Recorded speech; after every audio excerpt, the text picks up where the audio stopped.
Hello, hope you are staying warm and dry. Hopefully, I don't know. It seemed like the snow is hitting up north. I was up there today visiting a school, and hopefully you're all staying safe and warm. We'll get started in about 30 seconds. So good to see you. Thank you, everyone, for being here. All right. Well, it is 1:45, so I'm gonna hit start for us. We are recording, so we will get going. Welcome to Directors Meeting. As I mentioned, it's 1:45, so it's a little later than normal. Hopefully you appreciated having a little extra time. Our agenda was short today, so we thought, let's just meet the time that we need to meet. So we'll start out. I've got Dr. Kramer here, and he'll do kind of an introduction for us. And then I'll share a few thoughts too. And then we've got Shannon Greer here as well from the association, and she's got a few announcements. And then if you've looked ahead at our agenda, we have the Safe Child Project coming to do some updates about this current legislative session. We have School Land Trust here. We love hearing from them each month. And then we do have our next session with Ed Direction today, and they're going to be talking about transparent teacher practices and helping you with teacher evaluation, which can always be a great topic as we head into springtime, and how to get some great evaluations in place. So we'll go ahead and pass things over to Dr. Kramer. Good afternoon and Happy New Year to everyone. Hope that your year is starting off well, and that you do have a very good year. And it is our pleasure to support you any way that we can. And I just want to say one of the initiatives that we've had that's been very gratifying has been touring and visiting schools. And if we haven't made it to your school yet or had an opportunity to meet you, we'll look to schedule something soon. Marie has been tracking that a little bit and following along, and we're close to a fifth of our schools that we've had a chance to visit and just make introductions and just talk about the vision that we have to be a supportive authorizer. And so we really appreciate you allowing us to come in to look and talk with you and your board and other people, whoever it is that you're making introductions to. And it's our goal to meet with everybody within a year. And so that's a stated goal. And it's been one of the just highlights of the work that I've been privileged to do. I will say that two takeaways in those visits is that there's great people doing this work. So just outstanding, wonderful people. And and it's been great to meet new people and to work alongside you. And then another takeaway in the meetings is just how innovative our schools are in Utah. Different innovative programs, robust programming. There's a lot of very innovative things and schools that are truly happening. And that's something that's clear when you visit a school, when you talk with people. It's very evident that we have a portfolio of very different, very innovative schools with great people that work in them. We're preparing for a board meeting next week, Thursday. You wouldn't have to, but you're always invited to join via Zoom and check things out or kind of follow along some of the different things that our board is doing and working on. For example, we have a couple of charters that we're going to, new charters that applications that'll be reviewed by the board next week. And so our staff is preparing for that meeting next week, Thursday. We're busy like you. We hope that you're having a good new year, good start to your new year. And with that, I'm going to turn it back over to Marie. So have a good meeting here today. Thank you so much. Another announcement that we wanted to make, if you've been reading any of our little holiday letters, hopefully you saw that teaser that there was going to be a video coming from Dr. Kramer and myself that gave a little bit more of an introduction, as well as talking about some of our future plans and things that we're hoping to accomplish. And so that we have the video ready and that we will be sending to you later this afternoon. So pop some popcorn, get your comfy socks on. It's supposed to snow, right? So you can definitely watch that later. It's probably not going to win any Academy Awards or anything there, but hopefully it'll make you smile a little bit and at least share some exciting things to look forward to. With that, then we will pass it over to Shannon. Thank you. I am going to quickly just share my screen if I may. Okay, we've got some exciting trainings coming up. We just wanted to take a minute and share with you. The Administrative Lunch Seminar next week will be on human resources and what directors need to know. Brad Nelson will be providing that training for us.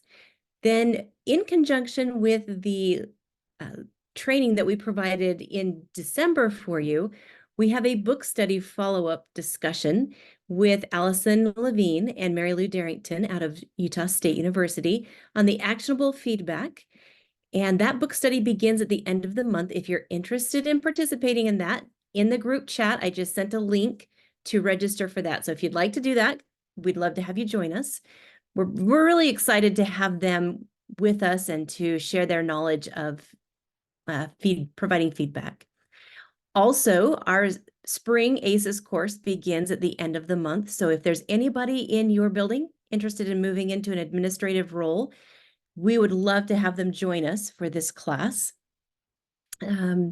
Also in the group chat is a link for that registration. Please share that with those who might be interested. Our Crucial Conversation training is next week. And then we are really excited about the opportunity we have to be holding a conference in St. George in February. We're hoping for beautiful weather so that if you have the opportunity, you can spend Saturday hiking or mountain biking or whatever it is you find time to do. But let me share a little bit about that conference and maybe just a brief explanation of why we feel it was important to put this together. As we look at attrition in school directors, we noticed a trend and some concerns of pretty significant turnover. So in conjunction with Marie and the State Charter School Board, we've developed this conference in hopes of providing opportunities for you to network, to collaborate together, to learn from some professionals in the field, and also to have an opportunity to be rejuvenated in your practice. So we've invited 2 guest speakers who will be doing their presentation in the morning, and then you'll have the opportunity to go into sessions with each of them and do a deeper dive into their topics. We'll have an opportunity to meet together as elementary school directors and high school directors. And then in the evening, we've got Dr. Stacy Taniguchi, who will be joining us and speaking to us on the importance of thriving, not just living, not just surviving, but thriving, and how we can do that well. The whole conference, including the evening entertainment and dinner, will be covered through a grant from the State Charter School Board. And in addition to that, for those who live outside of the 60-mile radius, there will be hotel rooms available for you. So if you're interested in participating and you would like to join us in St. George, the link for that one is also in the group chat. And just click on that, register yourself, and then we'll take care of it from there. We're excited about this opportunity. I met with Dr. Taniguchi earlier today, and he is very motivational. And I'm excited to have him here with us and spend some time with charter school directors. We'd love to see you, and we look forward to rubbing shoulders with you, not only at that conference, Crucial Conversations, but also in our admin lunch seminars later this month. Thank you, Marie, for giving me the opportunity to share these upcoming events. Wonderful. Thank you so much. Yeah, we are really looking forward to that and hope to see lots of you there and enjoying some nicer weather and a really great day of learning and hopefully some fun hiking and things the next day as well. So definitely looking forward to that. Um, let's see, I believe up next we've got the Safe Child Project with Mary Catherine Perry. It looks like she is logging on right now. So we will give a moment for her to get in with us.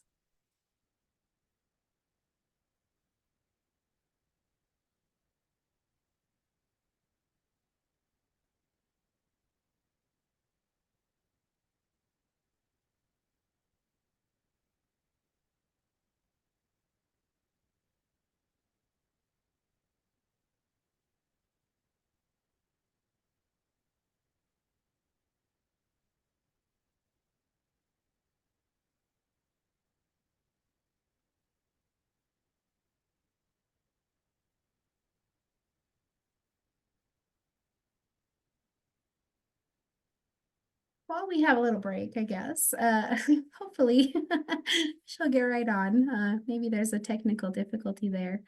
Hopefully everyone had a great start to their new year, a wonderful winter break, and was able to relax and get some rejuvenation. We are also looking forward to on your timeline. Hopefully you've seen that legislative session starts next week. That's something we've been working towards here in addition to board meeting next week. And then we do have Charter Day on the Hill coming up on the 23rd. So hopefully lots of you will be there as well. We would love to see you. Dr. Kramer and myself and a few of our staff will also be there. So if you're at Charter Day on the Hill, we would love you to come say hi. Or at that conference in St. George, we'd love you to say hi. As Dr. Kramer said, we're trying to get out and see as many of you as possible and get to your schools and hear all the great things that are happening. So it looks like Mary Catherine is here now. So Mary Catherine, we will turn the time over to you. Hi, Marie. Sorry, I'm just trying to turn on No my problem. Thank you for camera. joining us. Yes, thank you so much for having us. It's let's always see. a pleasure to have the Policy Project on with us. Oh, Thank you. Okay, Shoot. looks like our camera is being funny. Hold on, we're going to try one other thing really quickly. Sorry about that. Let's see. Try that one. Let's see if this works. Oh, maybe try sharing your screen and see if we can just share the presentation. Let's see. Okay. Is that not working? Okay. Hold on one second. Sorry, Marie. We're in Iron County just trying to get this going. Hold on one second. There's one thing charter schools are very good at, which is being flexible, right? We're kind of experts in that. Thank you. Oh, Is that why it's Working? turned around? oh, let's see. It's what on earth? I think It's should we do it? Oh, we can't disconnect. Does Oh, look like you have a camera on. yes, try it was this. on my phone. Okay. oh, There we go. Okay. Thank you. Hello, ladies. I'm so sorry about that. Okay, thank you very much, charter school directors. We are so grateful for your time. And Marie, thank you so much. You're always so generous to allow us to share and be here. And so we're so grateful. Emily, do you want to go ahead and introduce yourself? Yes, I'm Emily Bell McCormick. I am the president and founder of the Policy Project. It's so lovely to be back with you. Thank you for having us. And I'm Mary Catherine Perry. I'm the Director of Policy and Government Affairs with the Policy Project. And we wanted to just take a few minutes and talk about our current project. And Emily actually is going to give us some background on kind of how you're familiar with us already, and then we'll go into this next project. Yeah, so we have worked with you before on the Period Project, which was basically the effort to get period products like tampons, pads into all of those girls' bathrooms in the state of Utah.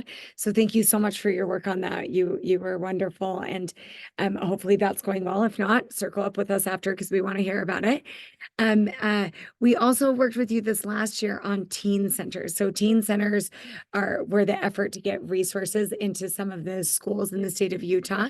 I believe we have several charter schools that have applied for a teen center. It's basically a resource center with a washer dryer, grab and go food, showers, things like that for your students who are experiencing need or maybe don't have access to those things in their home situation. And so we're so grateful for your support in that. And this year, as you are probably aware, we're going to And just share our screen. Marie, Go can ahead. we share our screen? Or is that something Yeah, I can? you should have all those privileges. Let's see. Okay. Okay, just while we're pulling this up, and you're gonna see a gorgeous image behind this once we get there. But just while we're pulling this up, I'm gonna tell you just a little bit about our new project and kind of how we got into that. So we're working or one of our biggest goals in the way that we do things, we're just a nonprofit, and we're really interested in policy because we have this belief that policy has this great ability to go wide and to do a lot for society. And so we use that as a tool to do the Period Project and to make sure that all the schools could get it and get some funding for it. Also do that with teen centers. So we are now working on this with a new project called the Safe Child Project. It's about child sexual abuse. But we'll continue to use the model that we've always used, which is using the community, which is why we're in Iron County right now. We were in Washington County last night, just kind of going around and talking to people about this, the Utah legislature and private donors. So the reason our big interest in policy is not because we want to spend our days on the Hill, not that, it's because what we see is that it can really go upstream of a problem. And so, when we look at some of society's biggest issues, we're hoping to get in there and intervene either before they even happen, before something becomes an issue, or very, very early on, so that we can, the trauma and things related to it is a lot less. So one thing that we found that you're seeing on this slide is that as we looked at some of society's biggest problems, especially for recent high school graduates, there was one extremely common factor in suicide, incarceration, high school dropout rates, substance abuse, the inability to keep meaningful relationships, employment challenges, even homelessness. And that was all of those had as our root factor in them, child sexual abuse. So we decided, okay, we found this common thread. We see the problem. Now, is there anything we can actually do about it? Because sometimes there are policy initiatives that can change things and sometimes there aren't. So what we did is we started looking at what is going on. First, we had to determine what's going on in the state of Utah with our own kids, because maybe it's not really that big of a problem. Turns out Utah is actually, unfortunately, worse than the national average. 1 in 7 of our kids is sexually abused before age 18. Now, one thing that I think is super interesting to note about this statistic is, number one, it's probably underreported.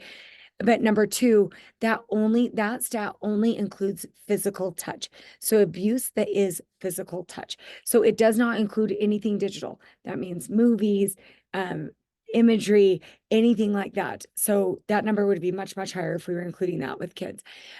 We also know that in Utah, the majority of abuse happens with kids ages 7 to 13.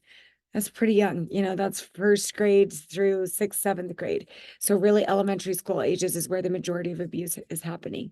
91% of the time, the perpetrator is actually known and trusted by the child or the child's family. So one of the issues, this creates a big issue if we're completely reliant on this happening at home. I can tell you Washington County, where we were yesterday, 55% of the cases were in home, and Iron County seems to think that that's higher, that the child is living with the perpetrator. About half of the abuse is actually perpetrated by a child. So child on child, someone under the age of 18. And on average, a child has to tell someone about 3 times to be believed. So we could see the problem was there. We knew that something needed to change. And as we started working, what we realized is there is a way we can do this. And actually the legislature has teed this up nicely. About 10 years ago, they worked on something that Mary Catherine's going to talk about. So when we looked at the law and what existed already in statute, we saw that the legislature 10 years ago decided that elementary schools was an appropriate place to essentially allow for child sexual abuse prevention education to happen. And so they created that space in the law 10 years ago and then put some really careful guardrails around it. So if a school decides to do this, the LEA, the school district or the charter school has to make sure the curriculum's approved by the State Board of Education. They need to notify the parents in advance. They need to allow parents to preview the curriculum beforehand. They need to let the parents know that they can accompany their child to it, and also the parent can opt their child out if that doesn't feel appropriate for their circumstances. So it sounds a lot like, and in practice is a lot like maturation that we do here in Utah too. So essentially, the curriculum that is approved by the State Board of Education for a kindergarten student, it might be only about 30 minutes once a year or every other year. And then up to for sixth graders, it's kind of scaffolded. So they kind of build on concepts. And it's about 45 minutes on back-to-back days. So it really does not take much time. The LEAs are given a lot of flexibility to do it the way they want. They can have a professional come in and deliver that curriculum to the students, or they can also have it done in-house by somebody that the community knows and trusts. Maybe you have a social worker or a counselor or somebody in your school already that can be trained on it, and then they can turn around and train and provide that for the students. Now, because the legislature has never funded this, and the few nonprofits that can do it have been doing it based on their own private fundraising, which is difficult to do. It's only getting to about 11% of Utah's elementary school students. And so when we learn about kind of why this is happening, and as we've looked at studies, and people wonder, like, we want this to happen at home. You know, just like maturation, children should be learning about this at home in a safe environment, by somebody who knows their child, but that doesn't always happen. And as we talked about, 90% of the time, the abuse happens by somebody that the child or the family knows and trusts. So when you look at all of the many things that schools offer in terms of prevention, you know, whether it's firearm safety or ATV safety or fire safety, we were just talking about, if you learn to stop, drop, and roll, there's so many kind of safety elements. But as we've talked to community members, this is really at the top of the things that students need to know about, because they don't always understand what is normal, especially if they're living in an environment where they are told something is normal when it's really not. So while we want this to not just be something that the schools have to worry about, we are also working with communities and families to be able to have these comfortable, like, conversations that might feel awkward or parents aren't sure how to do that. This sometimes kind of opens that up and allows parents to feel more confident and know how to talk to their children. And then truly, as the prevention curriculum, it's not offered by us, but by a third party that would provide that. It truly is so basic. It's more basic than even maturation. It's truly like, nobody should be touching you on the parts covered by a swimsuit. And also, let's help identify 5 trusted adults you can talk to if something in your life isn't feeling quite right, and keep telling somebody on that list of 5 people until you get the help that you need. And so those are essentially the concepts that this prevention curriculum would address.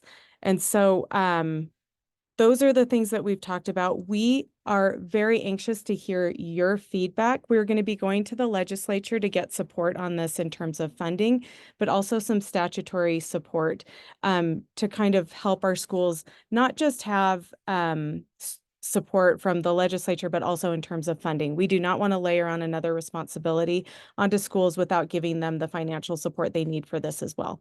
So we've covered a lot, but we want to hear from you about kind of what your concerns might be, questions, or anything else. I also just really quickly want to say one thing. We have, some of you may have already seen the Prevent Child Abuse Utah curriculum, but if you have an interest, or if any of your parents have an interest in seeing it, we're doing a full preview of the curriculum on gonna get the date right now. I'll put it in the chat. I believe February it's February 15th? 15th. Yeah, Mhm. February 15th at noon. Just a virtual log on. So I will drop that in here. And if people would like to attend that, then please feel like you can. And should we stop sharing? Yeah. Thank you.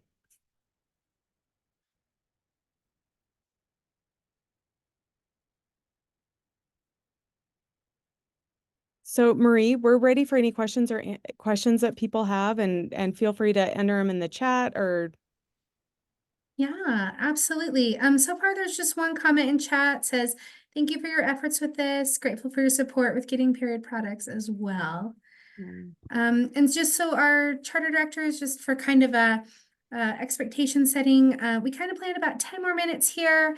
When I was able to meet with Mary Catherine and talk through this, that was one of the questions, you know, what questions will charters have or what kind of feedback? And I said, I know that this group always has great feedback and, you know, loves to share and give, you know, insights on different things or other things to think about. And so I said, let's come to the meeting and ask them there. So if you do have thoughts or feedback, you know, we would love to be able to gather that here. Also, if later on you think of something, I'm sure that looks like you just dropped an email in there too.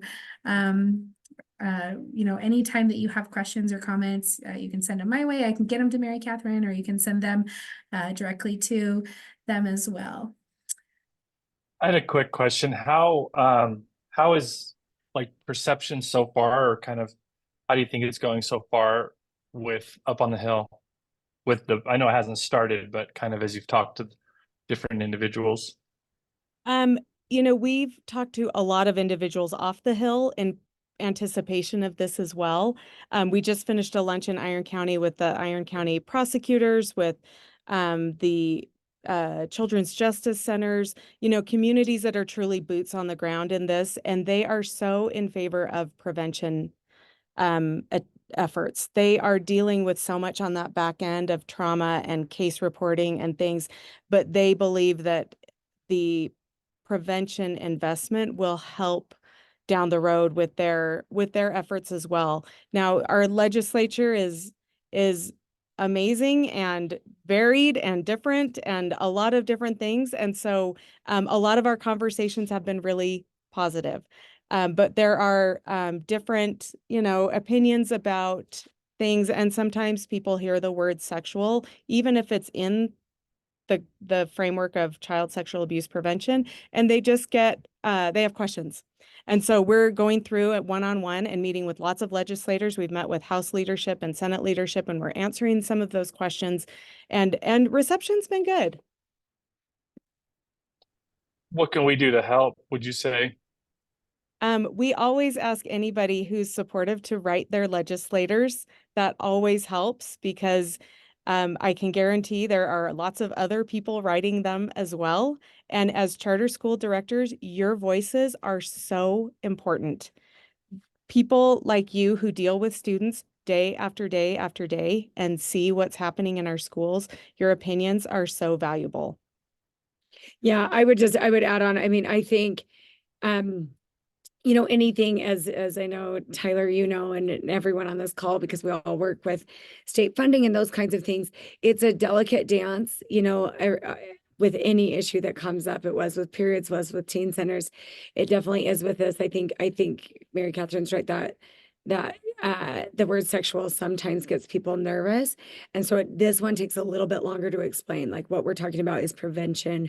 That's like so necessary to the success of our kids and long-term outcomes. So yeah, please write. I know many of you know your legislators well. So if this feels like something, I just, you know, we would expect that they will get a lot of opinions on this. And so we would love, you know, whatever support can be given would be wonderful. Yes, thank you.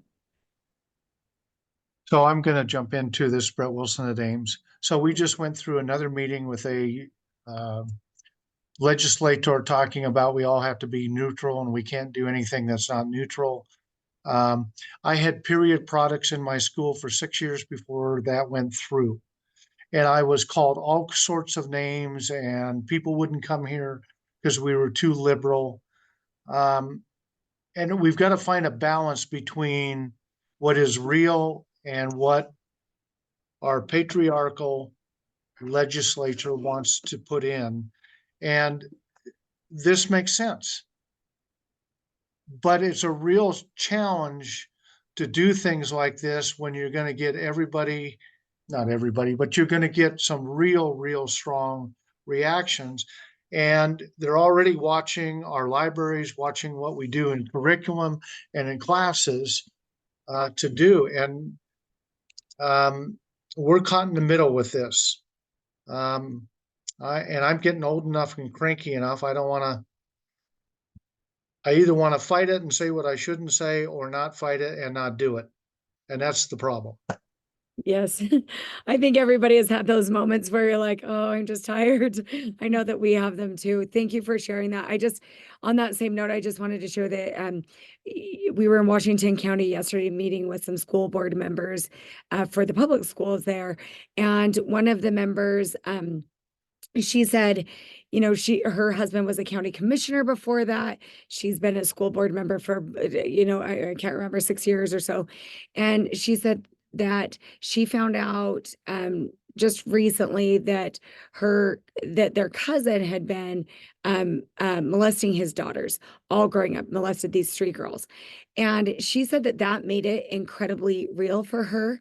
And I think it was maybe just an awakening for people even in the room to realize, like, this actually, if it's happening to 1 in 7, we're all connected to this in some way, shape, or form. You know, it's either my kid, it's you, it's your kid, it's your student, it's your cousin, we 100% of us are connected to this, and we may or may not know it. And so I would just say, I think sometimes we need to remind people that, like, this impacts us all if it's impacting that many people. And so I appreciate that comment and that thought. We're definitely working on that. And I think those kind of personal stories tend to really hold a lot of weight there. Yes, and we're going around the state, southern Utah, central Utah, northern Utah, to try and increase awareness to this, to help the conversation, because truly some of that stigma starts at the top. Like, if we're unwilling to correct some of those narratives and say, no, actually prevention education doesn't cause the problem. Prevention education helps the problem. We actually know that in schools where prevention education is not offered, that those children are twice as likely to report as college students that they were sexually abused. Like, if we know these things, if we have studies that can show that prevention education helps, then it's so important for us to begin those conversations. But we're also trying to be so transparent, like Emily said, with the curriculum previews, with, having these conversations to say, we're not trying to box out parents. We're not trying to get in between them or keep this a secret. We want this to be as inclusive as possible, because at the end of the day, this is not just about children or parents' rights. This is about families, and this is about keeping our state and our community and our families and our children healthy and safe. And so we're trying to help the community understand that, as well as our legislative actions as well. But you're right. There's a lot of shame and stigma around this. So, Yep. it's definitely, we're chipping away. Yeah.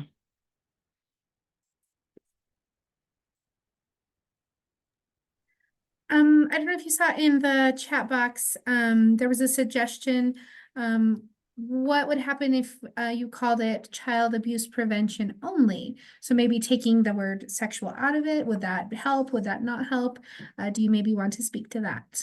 It does in some settings and conversations, just to call it child abuse prevention, especially when you look at Prevent Child Abuse's curriculum. They do touch on other forms of child abuse, such as physical, emotional, and neglect, just helping kids understand also not just what's not okay for them, but as they try to break patterns potentially of abuse or things that they're learning as a child, to help them understand, oh, that's not something that you should do as a parent or as an adult in a child's life, to help them kind of understand what is okay and not okay. But also when we move to the legislative action, because that statute is so specific to child sexual abuse prevention, it's hard not to have that word in it. But you're right, that does tend to set off just a little bit of a warning bell for some, where if it weren't there, it might be a different conversation.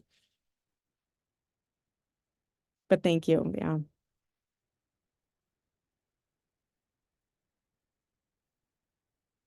And I know we're sitting here and, you know, sometimes it's harder to bring up hard questions or criticisms or things when we're sitting here. If you want to send Marie any follow-up feedback, I'm just sorry, Marie, I'm putting you on the spot.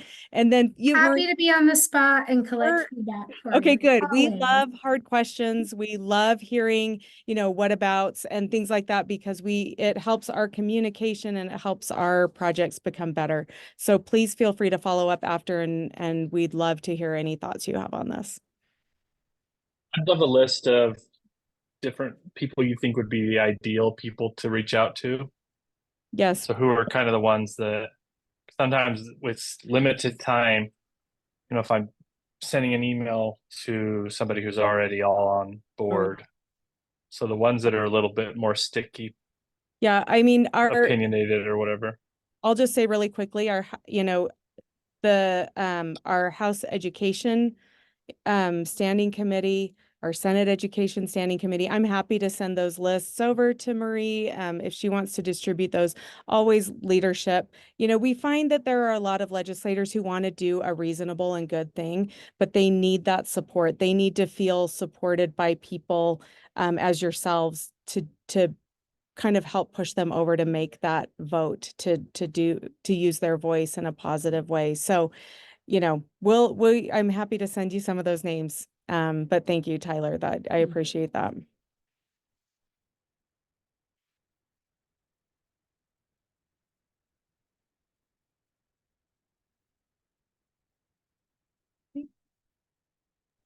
All right. Well, thank you so much for being on today. We always, like I said, always love having the policy project here. We'll love to invite you back, you know, in a month or two and get some updates. And of course, if, as they shared, if you have questions, feedback, comments, I'm happy to receive that and pass that along for you. So thank you so much. Thank you, Marie. And Thank you thank so you to much. all of you directors. We appreciate you so much. Thank you. We really do. Bye-bye. Have a great Good day. afternoon. Thanks. Bye-bye. Bye. All right, we will now turn the time over to Holly, who's here from School Land Trust. Hello. I am seeing a lot of the same faces from our meeting just a little bit ago. So my information is going to be the same as reminders of requirements that are coming up, and also to give you some support. So the first thing to remind you about is this role change of the business administrator and how they are now the third step in your approval process for your plan amendments, your final reports, and the upcoming plans. So if we look at this final report approval process, you can see that the data comes over from UPEFS. And then once these final reports open up to you next week, that's when you will go in and complete it.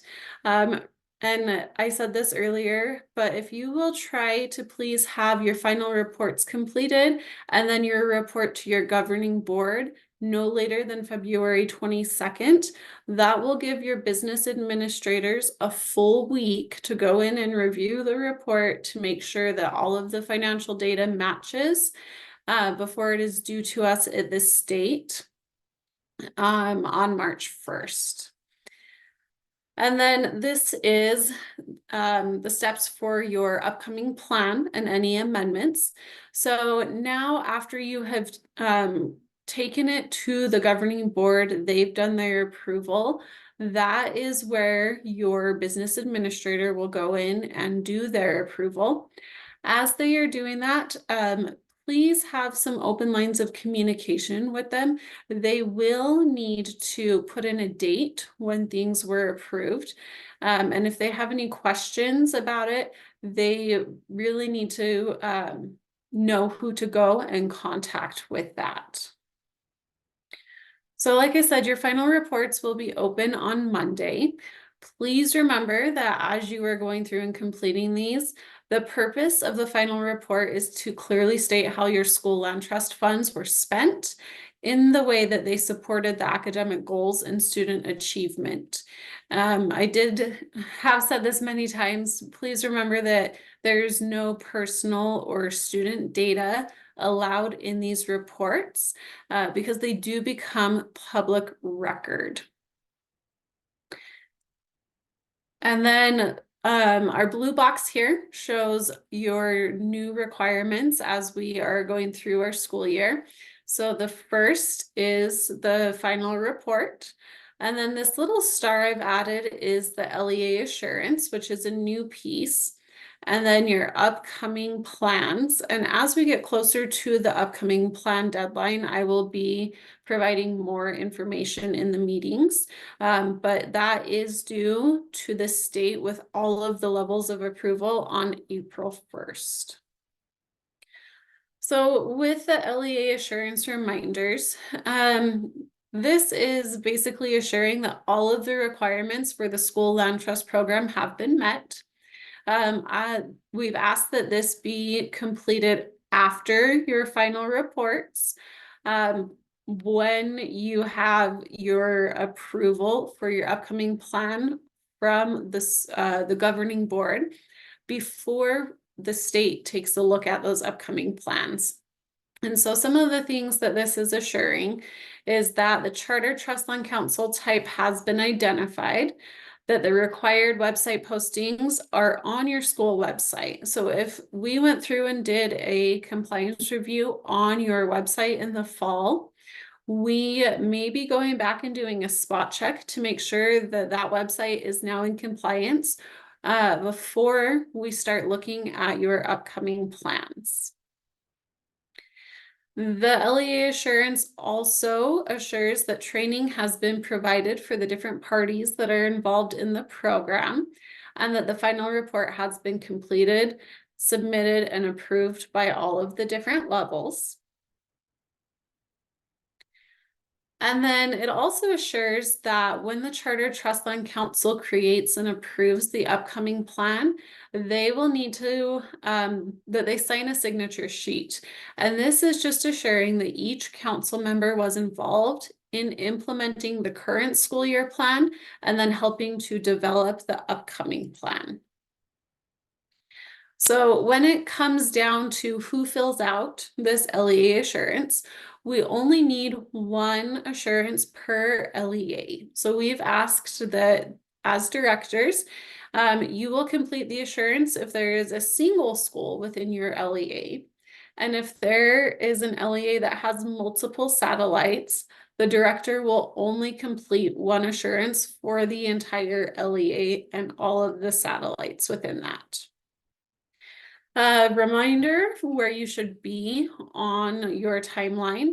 If you have not completed any of these tasks from November to February, please make sure that you give yourself some time to get those completed by the time they are due. And then I have some drop-in hours that I will be providing in the next couple of weeks. They are open to you as directors for any questions about the role change for business administrators, final reports, upcoming plans. And also if your business administrators have questions, they are welcome to drop in during that time and I will be able to answer their questions. With that, please reach out to us. Let us know if you have any questions or how we can support you. If I haven't put the slideshow in the chat already, I will. I do have a page of resources, so you can go in and click on those links. We did just launch a new website for the Utah State Board of Education, and that's the very last link there. And then if we have any questions, I am happy to answer those, and let me make sure I send over your slideshow. Holly, there's 2 questions in the chat. Can Okay. you read those, or would you like me to read them to you? I can read them. So on the SLT website, it says final reports are due February 16th. Is this just the director's portion? Yes, that is. So on the reporting website, we have gone in and we have set that deadline of February 16th to make sure that there is ample time. If you feel that you need extra time, please contact us and let us know of the situation. We know things come up and we are happy to help. And so, yes, the business administrators will still have until March 1st to complete those. And then the second question, does the board have to approve the final report by March 1st? So with this, it's not so much of a board approval. It is letting the board know how the plan went. They had to sign off on it when it was first created, and now it's time to follow up and let them know, were you successful? What does your growth look like? How were those funds truly spent?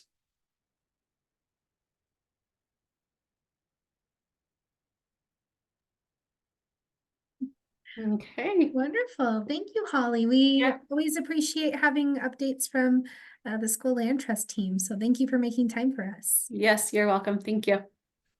Great. Thank you. All right. Well, we're up to our last agenda item.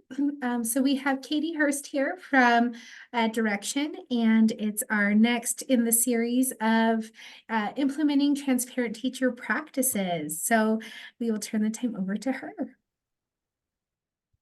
Excellent. Thank you so much. We're so excited to be here. I'm going to go ahead and share my screen. Make sure I share the right screen. Perfect. Excellent. All right. Hopefully everybody's having a great kickoff back from their holiday and that they all had a good restful break from that. But we're super excited to be here with you guys as we jump in when our section on instructional leadership and diving into that. Today is talking about creating a need-satisfying environment and providing feedback to teachers and how the two kind of mesh together and how we can make some big changes in our teaching practices and student learning outcomes. Just as a reminder of where we've been and kind of where we're going, these are all the sessions that we're doing this year. We're right here smack in the middle. We've gotten 2 so far, one back in September and November. And today we're talking about feedback and creating that need satisfying. And next time we come together in March, we're going to be talking about positions of control and open to learning conversations, which we're really excited about. Along here with me today, I've got the famous Charlie Lyons from EdDirection, and he's super excited to be here. And you guys have met him a couple times, so I won't belabor his introduction, but he is our kind of the brains behind human science and how our brains work and all those great behaviors and climate and culture relationship guru to help us out with this. As we jump in today, we've got a couple of learning intentions that we would love to have you guys walk away with. So one is just understanding the 5 basic needs. William Glasser put these together, and Charlie's going to go into depth about these today during our session. So hopefully before we leave, you guys will have a great understanding of what those 5 basic needs are and how you can start utilizing those within your schools. The next one is just best practices for effective feedback.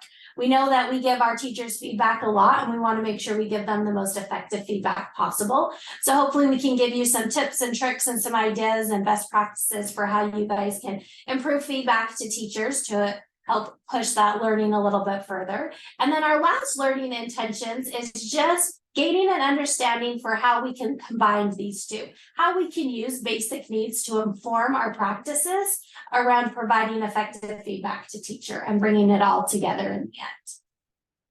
If we're successful today, we are going to be able to recognize how basic needs show up in our schools, and we're going to be able to consider how we can create a need-satisfying environment and how the two go together. We'll also be successful once we've identified those best practices for effective feedback and considered how we can leverage both of these basic needs and effective feedback strategies to help our teachers and build up the capacity of our teachers in our schools moving forward. So that's kind of our big goal and our overview. I'm going to pass the mic over to Charlie for a few minutes to talk about our brief operating agreement and the agenda for today. So just a reminder, this is something you all created, so this isn't new information for anyone. But when we first met, we decided as a group that we were going to follow some norms and values together so that we can really maximize our learning. And I think you may remember it just so happened to spell out FAB.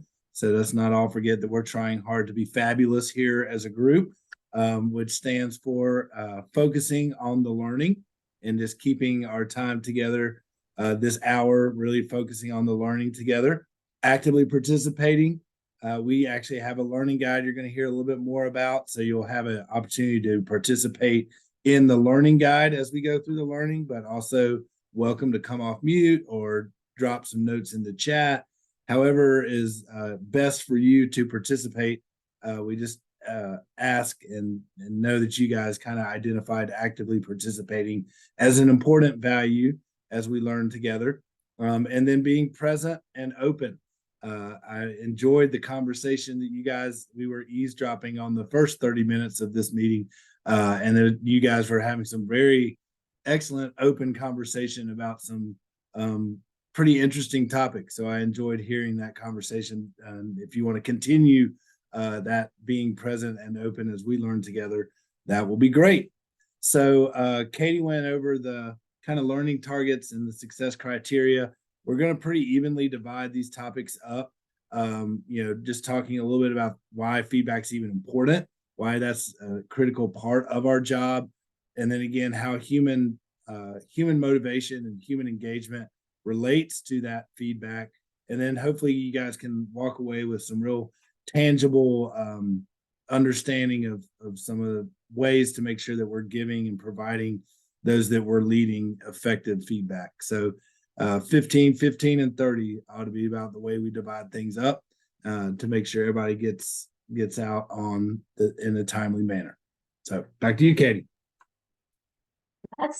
So Charlie kind of already alluded to this, but we have a fabulous learning guide that we are going to share with you guys.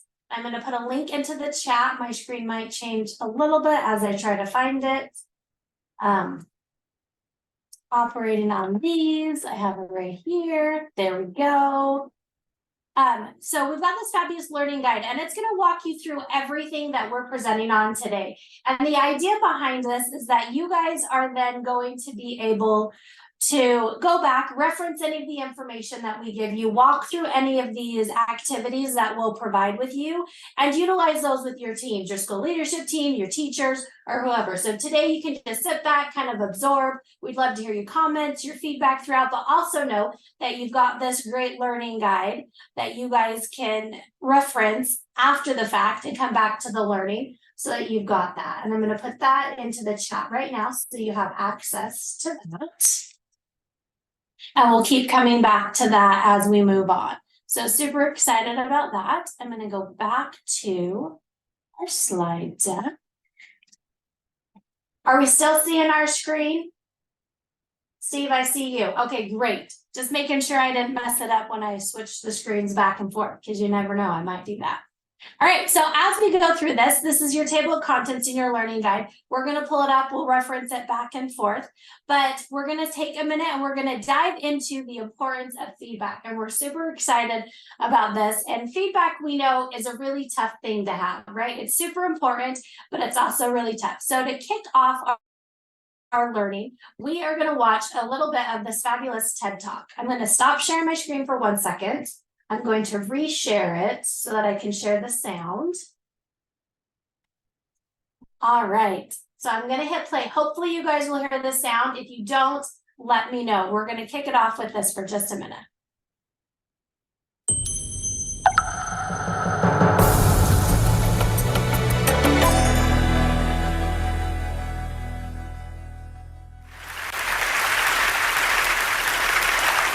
Everyone needs a coach.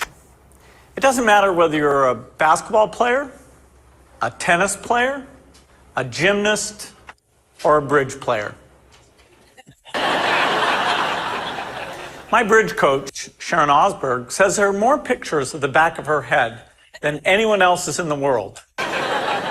Sorry, Sharon. Here you go. We all need people who will give us feedback.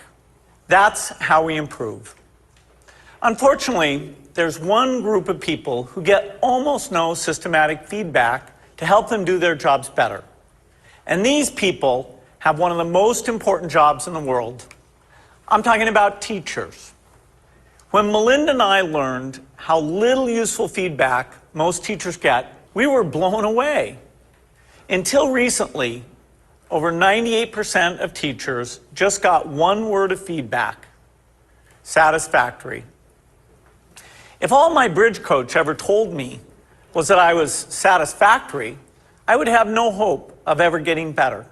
How would I know who was the best? How would I know what I was doing differently?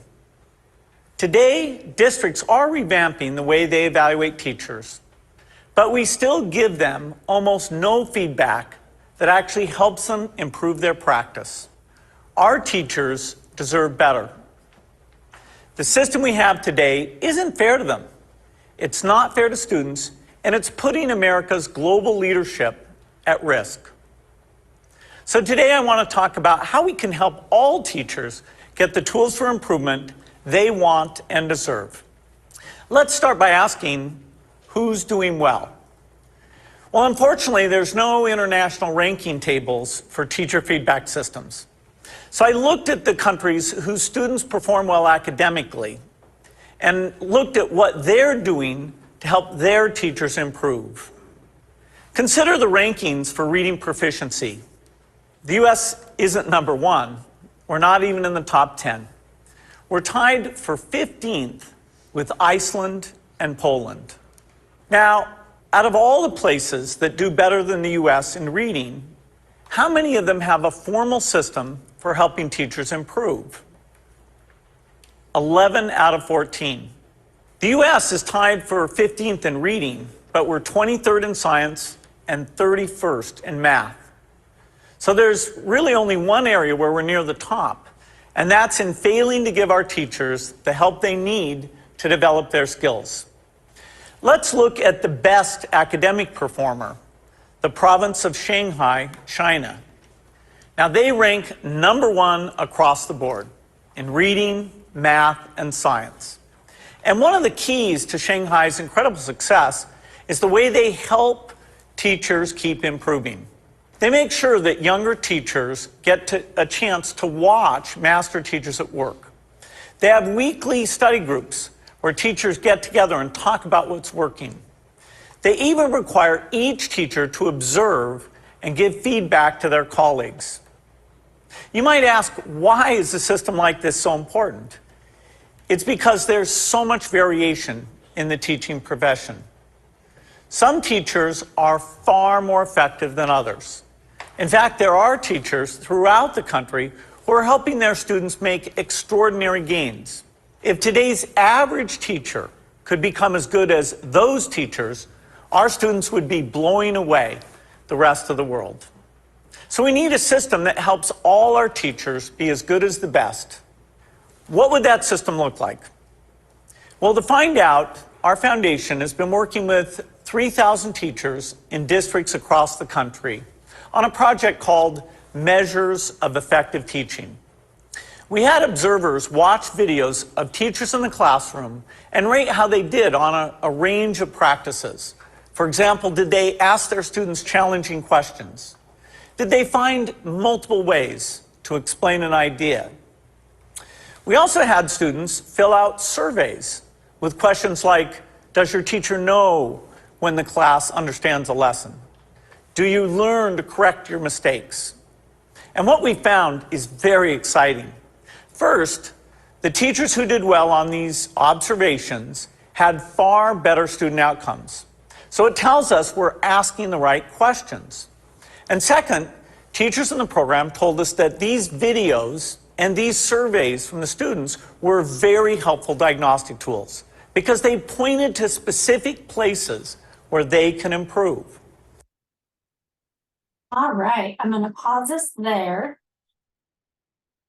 Why is this so important? Why do we show this video about where we're at and our feedback and end it right here? And the reason we look at that and we end there is because when we get that forward, effective feedback and we get it in real time and in our real work, we're able to build capacity and see actual change in behavior. We know through science and through analysis and data collections and observations that we need more feedback, more than just feedback. We need more than just theory and strategies to change human behaviors in the classroom. We need more than just training on them. We need more than just little tidbits of coaching here and there. We need real-time feedback and practice in our classrooms, in our work of what we're doing in order to make this work and then change that student behavior. And we know that if we get that practice and coaching and actual work, we have a 95% chance of seeing change in individual behaviors in the classroom and teachers moving and growing, which is why feedback is so important.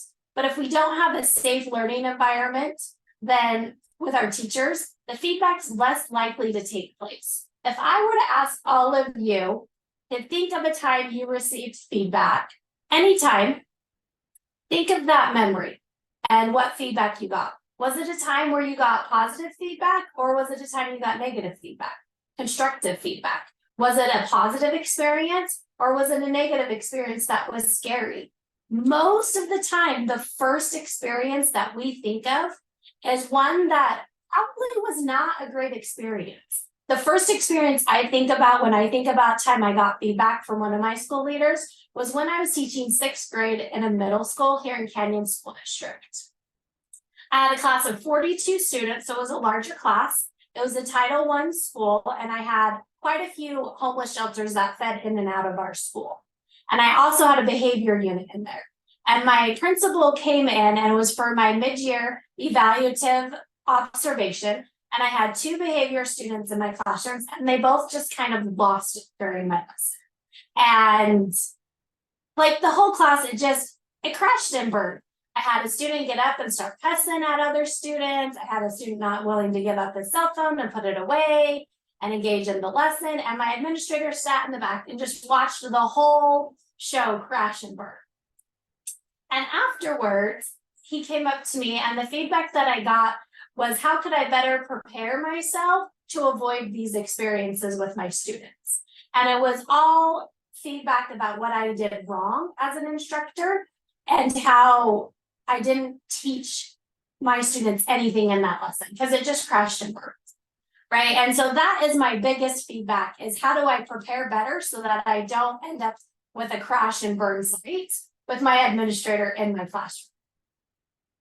But not all feedback sessions need to be negative experiences. A lot of them can be constructive and positive feedbacks and ways that we could take that environment and I could have learned a lot more, because there was a lot I did wrong in that lesson, right? Like there were many crashes and burns and big flares and that we could have changed, and that I could learn more than just to prepare better, but I didn't learn how to prepare better or anything along those lines. So within this, there's an activity, and we're just going to kind of walk through it. I don't need feedback right now, but I want you to think about that time, that very first feedback session that popped into your mind when I asked you. And I want you to identify, was that a negative experience or a positive experience? And think about that to yourself. And think about what are a few do's and don'ts that you would do as an administrator if you were in that feedback session as the administrator rather than a teacher? What are those things that you would do versus not do? And then I want you to think about, how can you use that information from that experience to drive further feedback sessions that you have with your teachers in your classrooms?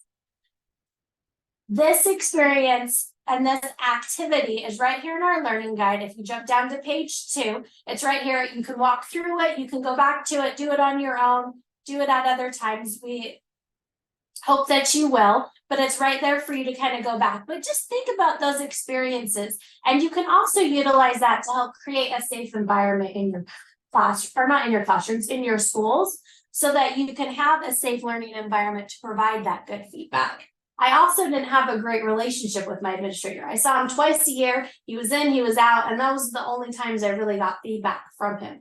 So I didn't have a great foundation for that. But we harp on this because we know that the effect size of feedback is huge. Most everybody here is probably familiar with Hattie's effect size, and how he's done a meta-analysis of all these different types of learning strategies and what's the most effective. And we know that feedback has an effect size of 0.79, which is huge, right? If we can provide that effective feedback, we're going to get that. And we know that this relates to student learning, not necessarily teacher learning, but it also applies there, especially as we think about Vivian Robinson and her work and how she brings through and pushes towards having this high quality instruction. And we know that within leading teacher learning and development in our schools, we can have an effect size of 0.84, which is huge. And if we can combine that effect size of leading teacher and learning development with effective feedback, we are going to have a huge growth within our teachers. And we're going to see that individual behavior of our teachers in their classrooms grow exponentially as we move forward. And so as we do this, we're going to kind of focus on our one area of building relational trust. And we're going to do that through diving into these 5 basic needs with Charlie. So Charlie, I'm going to pass it to you to dive into that. All right. Thank you, Katie. And Katie, am I giving feedback or is it just on my side? Nope, no feedback. Good. Okay. So really appreciate you kind of setting the stage and reminding all of us why feedback is so important. The research is pretty clear. No matter where you look, that we will have higher performing people and higher performing schools with effective feedback going on in our buildings continuously. The question then becomes, what is effective feedback, right? What makes feedback effective versus ineffective? And Katie already started speaking on a little bit of those pieces. But to stay true to our theme that we've been learning, we believe that understanding human motivation and understanding how humans operate is an important thing to know if we're going to be giving effective feedback, because as far as I know, most school leaders are giving feedback to humans. Not me. We do now have therapy dogs and stuff in schools occasionally, but other than that, we're mostly giving feedback to human beings. So one of the frameworks that has been extremely helpful for me as I've gone around the country coaching different principals and school leaders, as well as when I was a principal and when I was a school leader, is William Glasser's framework on basic needs. And before we dive into that, just want to remind everyone about the brain. And we've talked about it a lot, but it does apply to feedback, right? Because the brain is going to be the central unit that is taking that feedback, processing it, and deciding what or if they're going to do anything with the feedback. So just a real quick reminder again, you've got in your handout on page 5 everything that you're seeing here and some activities that you can kind of go through. But to think back just about that piece of cortisol versus oxytocin and the brain and how that relates to feedback, this column here that Katie just flashed up, you can go back, Katie, shows specific things that the research has shown create cortisol, right? And start to ignite that fear hormone in the brain, which will eventually just pretty much shut down the brain.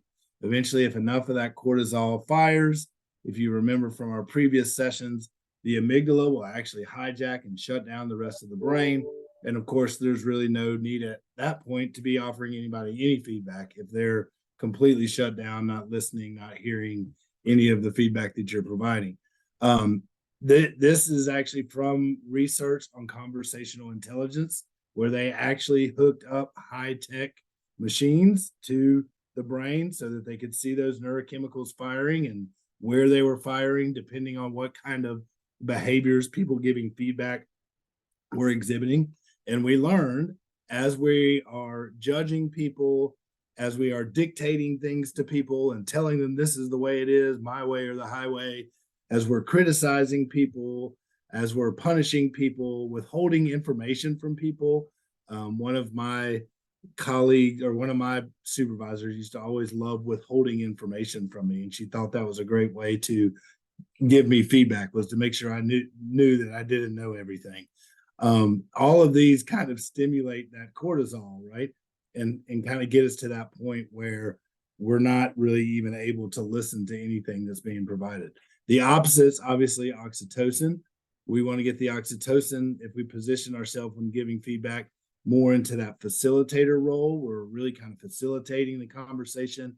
It's more of a back and forth conversation with the person we're giving feedback to, including the person, asking lots of questions, making sure we're sharing a little bit about ourselves and our own experiences and those sort of things, empowering the person, making sure they know the conversation's about their development, and it's a collaborative conversation, and we're going to celebrate the positive things. These are all things that will stimulate that oxytocin and get the brain in a place where it can even process and use the feedback that we're given. So just a little reminder about that. That's not really new information, but it is, I think, just really important, because if this part's not right, it's really hard to go much further. So then to dive back more into Glasser's research and the framework he's created, is this idea of the fact that all humans are behaving and doing whatever it is they're doing to meet one or more of the basic needs that you see on this slide here. And he has a wealth of books in all contexts. He was actually a counselor. He was a psychologist himself. But a lot of people took the information and the research and the practice that he was using it as a psychologist and started implementing it into other fields. They started implementing it into organizations. And of course, there was a whole group of people that took it and started trying to implement it into schools. And what Glasser says is that humans are behaving to meet the need for safety, belonging, power, freedom, and fun. And that all things we're doing is our best attempt to meet one or more of those basic needs. Power is not power over people, but feeling powerful yourself. So we're behaving sometimes in a way to feel powerful or feel like we're in control. We're behaving in a way to get that sense of belonging, to feel safe, to have some freedom, and to have some fun. And so the other thing he says is we learn over time what activities that we participate in help us meet those basic needs and what activities don't help us meet those basic needs. And if it's an activity that doesn't help meet our basic needs, like for me, singing in front of a large group of people, then I stop doing that activity. I don't engage in that activity anymore. If it's something that does help us meet our needs, then we're much more likely to engage in it. We're much more likely to participate in it. We're much more likely to double down and spend a lot of time, effort, and energy doing it if we feel like it's something that will help meet those needs. So think about that when it relates to feedback, right? If it's feedback that is a need-satisfying feedback, if it's feedback that's helping this person meet those needs that you have in front of you right there, then they're going to engage in it more. They're going to participate in it more. If it's feedback that's not, they may disengage, right? And they may pretend to engage. They may give you the old smile and nod, right? But they're not actually fully engaging. The same thing is true of people. As human beings, we actually figure out what people in our lives are helping us meet our needs. Think about it. I'm sure you have people, friends, family members, spouses, that you would say, you know what, when I hang out with this person, I feel like a pretty powerful person. When I hang out with this person, I have a lot of fun. This person helps me feel safe, right? Those people become part of what Glasser called our quality world. And we put them in our quality world. And those are the people we hang out with. Those are the activities we do because they are need satisfying. But we also delete people out of our quality world all the time. If it's somebody that helped us, that made us feel unsafe, like we were talking about in the earlier session, if it's somebody that does not provide that freedom and fun, eventually they just get deleted out of our quality world. And one thing Glasser says is once you've been deleted out of someone's quality world, it's almost impossible to ever get back in. And think about the people you've deleted out of your quality world. Are they, how many of them are now back in your lives. And the ones that are, it probably took a lot of effort and energy and time for them to get back into your lives. So just a framework to think about. And I'm going to go a little bit more specifically into each one of these needs just real quickly with an example to hopefully help you make it a little bit more concrete. So you might see a stud in the middle of this picture with that long 1990, I think that was probably 95 hair. That is me playing on a AAU basketball team that got third in the nation. We got all the way to the national championship semifinals, Final Four, and lost the game to some team out in Texas. This team had a bunch of D1 guys, 4 or 5 guys that played Division I basketball. And of course, you see me there in the middle. I got to practice with them, but you might see I don't even have a jersey, right? I'm wearing a t-shirt. So I didn't get a lot of playing time on this team. Well, there were 2 coaches, Coach Jones and Coach Payne. And ironically enough, Coach Payne is exactly like the name sounds. Coach Jones was a very positive guy. He's a very upbeat guy. He took the time to really understand my game, what I was good at, what I wasn't good at. And when he would coach me in a very calm voice and a very, hey, you know what? You're not a D1 athlete, but here's some things you can work on. Here's some things you can get better at. You know, there was just a demeanor about him that was very safe and secure. And so I knew when I worked out with Coach Jones, I could get better. And I listened to every word he said. I'm now coaching third and fourth grade children on the weekends, and almost half the stuff that I passed on to these children came from Coach Jones and all that he taught me in that very safe environment. The opposite on the very same team was Coach Payne. Coach Payne, he yelled everything, right? He gave me all the, bro, he was the loud guy and the in-your-face guy and the how dare you not dunk the ball, right? Again, I'm on this team and I'm not the best guy on the team. He made sure I knew how terrible I was all of the time. He made sure he embarrassed me in front of these guys whenever one of them might block my shot and send it into the third row of the bleachers. So how likely was I to listen to any feedback that guy ever gave me?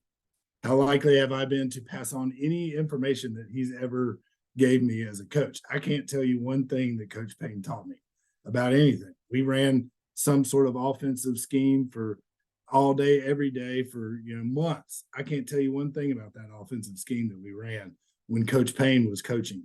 I can tell you a lot about what Coach Jones taught me. So this is just one example of how important safety is and really coaching and giving effective feedback.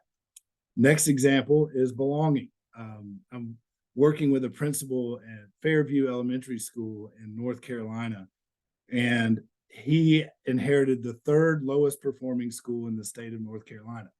Like not the 3rd lowest elementary school, but the 3rd lowest school. There's thousands of schools across North Carolina. This was down at the bottom. They're now over 75% proficient. They are one of the highest growing schools in the state. They're not even anywhere close to a low performing school. And they've been that way now for 2 or 3 years. He credits, one of the many things that he's done that he credits is this morning huddle that he has with his teachers. Every morning they get together, they huddle up, they talk about they celebrate each other's birthdays. They talk about anything that might be going on in somebody's life that might be standing in their way of being a great professional that day. They talk about any big events coming up for the day, calendars, and they're going to have a pep rally that afternoon or whatever the big events are. And sometimes they just play a goofy game. Sometimes they just do a goofy competition. This is a picture of a high five game that we taught them that they were playing as part of their morning huddle just to get the energy going, just to have some fun. To me, that creates a sense of belonging, right? And he talks about how he had to create a culture of feedback. He had to create a culture where if we're the 3rd lowest performing school in the state, people are going to have to hear some hard feedback. People are going to have to hear about what's working, what's not working in a pretty intense level, in a pretty consistent level. And without this sense of belonging, and without that morning huddle, he truly believes, and I would agree with him based on Glasser's research, no one would have ever engaged in that feedback. but they knew these people had their back. They knew these people loved them anyway. They knew these people cared about who they were, both as a human and a professional, and that allowed them to be able to give that effective feedback. Next one is power. And again, I mentioned power is feeling like you are in control. It's not having power over somebody. We don't, as human beings, necessarily care if we have power over somebody, but we want to feel like we at least have power over our own selves. And if you've ever been flying on an airplane and you feel the airplane go like, right? We all freak out. Everybody freaks out when that happens because you have no power in that situation, right? You have zero control if the airplane's going to crash or not. That's something you have no control over, right? So having control and feeling like you are the one in power is part of creating those conditions that we need to create so that people will actually listen to our feedback. This is an example. Ed Picard's an assistant superintendent up in Alaska, in the school district where I'm coaching in Alaska. This is a picture of his desk. This is not that long ago. It was a couple years ago. And what we got in a conversation about is how many little pieces of technology are on his desk, right? And he wasn't even really paying attention to any of this technology as much as he was paying attention to the iPad that he had in his hand. And what this picture demonstrates to me is how much we change things in education. I mean, look at that phone on the left, right? And then look at the laptop, and then he's got an iPod in his hands, and then there's a CD player sitting there, right? All on the same guy's desk. We're constantly changing, whether it's technology or it's something else. Well, we need to be aware as we make all these changes that may be creating a situation where people don't feel that powerful anymore. Somebody may have been really good at answering that phone on the left, but now we're asking them to operate an iPad, and they might not be as good at that. And so they may not be feeling near as powerful or near as in control if we're asking them to do new things, or we're asking them to innovate, or we're asking them to think differently. So power is a real thing to be thinking about when we're offering feedback. And are we giving people feedback on something new that they may or may not be comfortable with? Are we giving them feedback on something they've been doing for 20 years and are really, really good at and feel more like in control of? Just power is a dynamic that we want to pay attention to and make sure that we're creating situations in our school where everyone has some chance to feel powerful. The teacher that's been there for 35 years and still doesn't know how to open an email, and the brand new teacher that can do all things technology, but she has no idea how to teach a child. All of those people still have somewhere, some way to feel like a powerful person. Next one, Katie. Freedom. I've got a picture here of some crayons and markers. Basically, the easiest way to think about this is, as a leader, if you want to give someone choice about something, give them the choice. If it doesn't matter to you how they do it or what format they do it in, give them the choice. If it does matter to you, don't give them the choice. We tell this to teachers all the time. If you don't care if they color it with crayons or markers, tell them they can color with crayons or markers, and make sure they know that they have that freedom and choice to color it with crayons and markers, right? Obviously you're not working with crayons and markers with teachers as much, but it may be a lesson plan template. Do you care if they turn in their lesson plan in a refined lesson plan template? If you do, great. If not, give them some freedom and choice. Make sure they know what they have freedom on, what they have choice with, and what they don't. Do you care if they go step out and go to lunch during their planning? You might really care about that. That might be a real problem, or you might not. If you don't, let them have the choice. The more we can provide freedom and choice for those that we're trying to lead, the more receptive they're going to be when we come to give them feedback. And then the last one is fun. Katie, can you click to fun? This is a picture actually from the school that my kids go to. And Nikki Domley is the principal there. And every winter she does a winter event. I can't remember what they call it. Winter Wonderland or something. And the whole community comes. Some of the older guys show up and play a little Christmas music in the lobby. they make cookies, they decorate trees, they, just do all those winter wonderland things. And I asked her one time, being the educator I am, say, this would be a great time to talk to your parents about their students' behavior. This would be a great time to share your latest data reports with your teachers. And she said, no, that's not the point of this time. This time is to have fun. That's what we're here to do today. We're here to have fun. And once they have me as a reference in their head of a fun person, then I can start giving them feedback. Then I can start talking to these parents about their students. I can start talking to these parents about behaviors and academics and all those other things. The first thing they have to see is that I'm a fun person. And I thought to myself, well, duh, that's exactly right, Nikki. You do have to be a reference in people's head of a need satisfying person, somebody that can help them have fun, freedom, belonging, safety, before I can ever offer them any feedback. So hopefully this makes sense. If you want to drop a question in the chat, go for it. There's a couple reflective activities in your learning guide to kind of help you kind of more personalize, make this a little bit more relevant. There's also some articles, or just not even really articles, white papers, I don't know what you would want to call them, just little write-ups that kind of summarize everything I went over just now. So now let's move from thinking about being that person and creating that environment that's needs satisfying into the actual conversation. So what happens when we actually dive into the conversation? How do we continue to make that a need satisfying conversation? Because even if we've done all this work ahead of time, you can mess it up real quick in a conversation sometimes. I know I have. I know I've gone from even being the most need satisfying person I can be, I can say the wrong thing or approach it the wrong way, and all of a sudden I've messed some things up. So a couple little tips and tricks to think about as you're thinking about actually facilitating a conversation is when you're thinking about safety, make sure teachers know that you're here to be constructive. Make sure teachers know that you're here to help them be better, and that this is going to be in constructive feedback.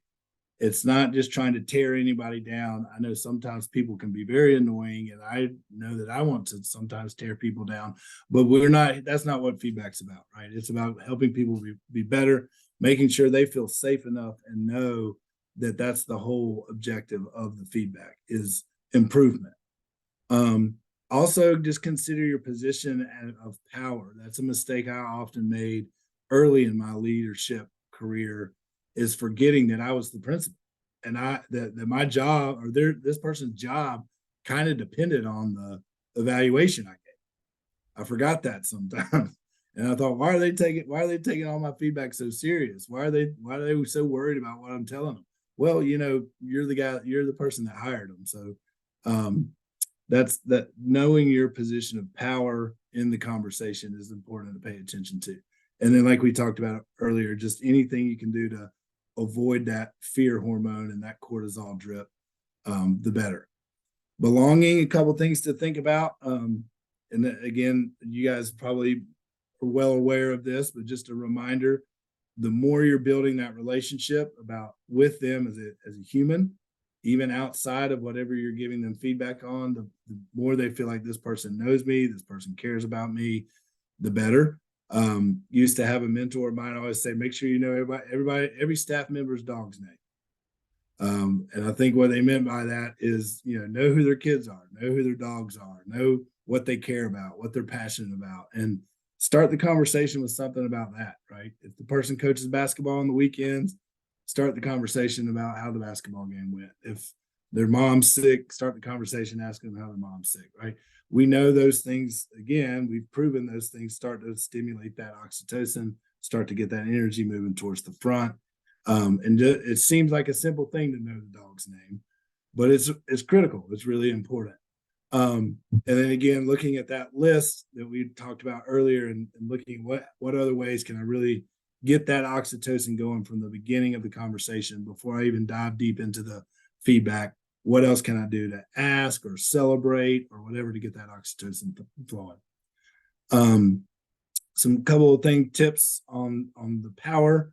You guys may have probably heard about the 3-to-1 positive feedback ratio. Really, to tie that into Glasser and Power, that's making sure this person understands, I recognize there are lots of things you're good at. I recognize there are lots of things that you've mastered even maybe, and that you have full control over. And before I dive into things that I think you could get better at, let's make sure you know that I recognize these things that you are good at. Be specific, digestible, actionable. Katie's going to dive into that a little bit more. A lot of research around things like if you just say good job, that almost can do more harm than good. If you just say, oh, I really liked it, that was great, and you just leave it at that, how that actually can maybe stimulate more cortisol than you were hoping. Ensure opportunities for teachers to ask questions to clarify. So once you've given that feedback, again, making sure they feel like they're in control, allow them to ask questions, allow them to clarify your feedback. Don't be in a position of being offended if they ask you questions, but just really make sure they know, I want you to ask these clarifying questions, and I might even want you to give me feedback. And that's been tough for me in the past when I'm giving someone feedback and then I flip the script. Just had that situation happen in a performance review I was doing at the end of the year. I asked just kind of superficially, not thinking they would actually give me feedback. Hey, what feedback do you have for me? And then she pulls out a list. She had like a list of feedback. She was ready to go with all this feedback for me. So sometimes, making sure that we understand it's a two-way street and that I welcome feedback as well as giving feedback. Freedom, a couple maybe ways you could do freedom. Is it moved and I don't see it, Katie? Oh, there it goes. Okay.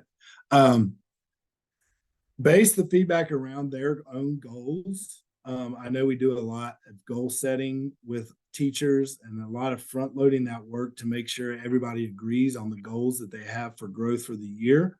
But the more they're their goals, and then we center our feedback and build our feedback around how well they're doing on meeting and growing towards those goals, the more we're offering them freedom, right? And then, of course, asking questions. When you decided to do this during your lesson, what was it you wanted? What were you going for? What were your goals? What were you trying to accomplish when you did X, Y, and Z? Again, asking questions, centering things around their goals gives them that sense that, you know what, I'm owning this. I'm owning my own professional growth. And then fun similar to belonging, right? Making sure we laugh a little bit, making sure we have some ties to some goofy stories and goofy connections. That's part of fun. But also when Glasser talks about fun, he talks about fully engaging in things, and that those things that we're fully engaged in are the things that are fun for us. So a couple ways to make sure they get fully engaged is if there's some new tip or trick you give them during your feedback, you say, hey, you may want to try this, you may want to try that. Follow up that by sending them a resource, send them an article or have your instructional coach go in and model something for them, or follow up the learning during the feedback with some sort of tangible resource so that they really feel like, okay, I'm getting in this. This is applicable to me. And again, make sure the learning is relevant, making sure the feedback is tied to things that they actually want to work on, and it's not just out of thin air kind of feedback.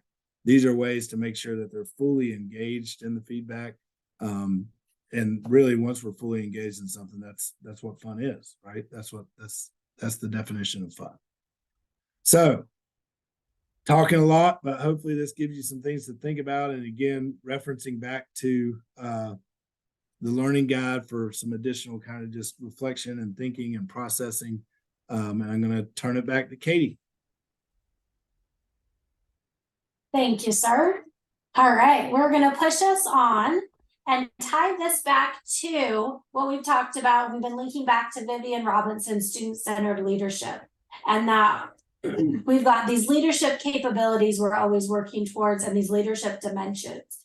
And through this course, these series, we're really focusing on building that relational trust and building up teacher learning and development. And you can see that by applying this 5 basic needs and creating this need satisfying environment, you've really created a strong foundation to provide some good, strong, effective feedback.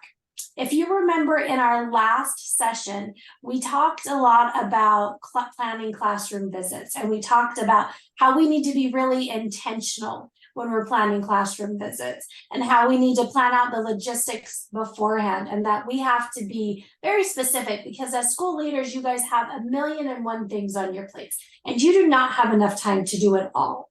And in order to try to get into these classroom visits, we have to be intentional, and we have to know exactly what we're going in for, why we're going in, and how we're going to do it, or else it's going to be pushed off and pushed off and pushed off, and before you know it, the school year's done.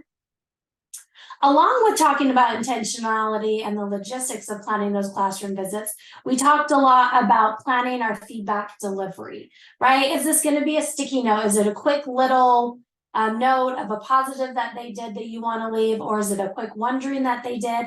Do you want to engage in an actual conversation with them? Are you going to sit down and give them face-to-face feedback so you can do that? But what type of feedback are you going to give them that's tied to being intentional as to why you're going into their classrooms? And we're going to push that a little bit further today with talking about what is your role in going into the classroom.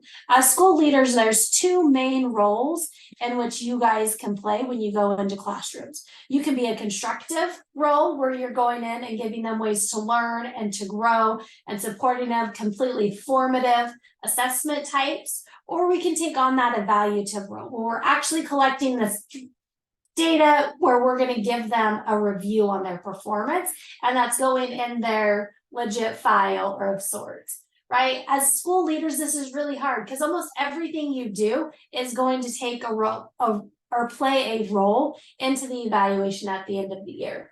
And so this is really tricky for school leaders, but it's also really important to identify when you want to be constructive and when this really is just a formative assessment pop-in. How are we going to provide this feedback to our teachers in a way that's going to help them improve their teaching strategies and their measures as a teacher, and not feel evaluative, and try really hard not to take them back to be evaluative as a school leader. And so as we dive into these and we jump into, we're going to talk about some effective feedback strategies. Those strategies can play a role in both being a constructive role and an evaluative role. But for the sake of this exercise and these conversations, I want you to think about it as a constructive role, as an instructional leader, not as an evaluator. So as we think about feedback and we think about how we're just trying really hard to create this need satisfying environment through utilizing these 5 basic needs, and we don't want all of that to go to the wayside. Like Charlie said, we can have a great foundation built and then we can ruin it in the beginning, first 3 minutes of a conversation, right? We want to make sure that doesn't happen. So by doing that, we're going to utilize these effective characteristics of drafting feedback. And there's 7 of them up here that we go through. One of them is being safe, right? It's creating an environment where teachers feel comfortable to receive this feedback, but also to give feedback, because they have to have that space, like Charlie said, to provide that feedback. The other characteristic is being purposeful in it, right? Is this goal driven? Is it tied to our school-wide goals? Is it tied to the teacher's individual goals? Or are you just giving them feedback that is way off in left field that you think you want them to know about? Is it timely? Are you giving them feedback on an observation or something that happened 3 months ago? Is it something that happened a month ago? Or is it something that happened yesterday, right? It needs to be timely so that they can apply it in the right time that they're doing this. And it needs to be specific, right? We're going to talk about a little bit later about this ladder of inference, and we want to stay low on that ladder of inference. We want to be specific and talk about specific details within it. We also need it to be digestible, right? We can throw a million things at people and they then get so overwhelmed that they have no idea where to start. So it needs to be truncated and digestible in what they can do. And then shared, it has to be a 2-way street, right? Teachers have to have the opportunity to give feedback to their leaders. They also have to have an opportunity to share how they're feeling about the feedback and about their current space and where they're going. When I go back to the experience that I had where my classroom completely crashed and burned, and I just got told how terrible of an educator I was, right? It would have been really great for me to have an opportunity to share how I was feeling in that moment and how I felt during that, and ask questions to get some specific feedback of things I could do to help avoid that next time. And the last one is being actionable. We really need to be able to have some actions that are within the feedback, things that I can actually do, some next steps, some strategies to try, some things to actually do to improve my learning, rather than just being told that was terrible, fix it. Give me some ways that I can do that, right? So we want to do that. All of these are also in the learning guide that we've got right here, shared for you on page 8. So if you go into there, it's got these characteristics, it's got a quick description of all of them, as well as some activities that you can go through to help you increase or improve the way that you're delivering your feedback. And as to keep everything aligned together, we always want to make sure all of these are aligned to our basic needs. So having safe feedback for teachers, it builds up safety, it builds up belonging for them. Purposeful feedback, it ties into freedom and fun. Kind of like Charlie said, fun is being all in, right? When we have purposeful feedback, something that I can do and learn and grow, and you're doing better at it, you have fun while you're learning and it becomes purposeful and meaningful to you. Timely, that comes with power. If it's timely, it's something they can do something about. They can take action in it and they can own that power in changing their instruction. Specific, same thing. It provides them a space to do something with that feedback rather than just take it and feel like they've got nothing to do and there's nothing they can do about it, right? In my experience, after I got my feedback, I didn't feel powerful. I felt like there was nothing I could have done and I just was a terrible teacher. Digestible.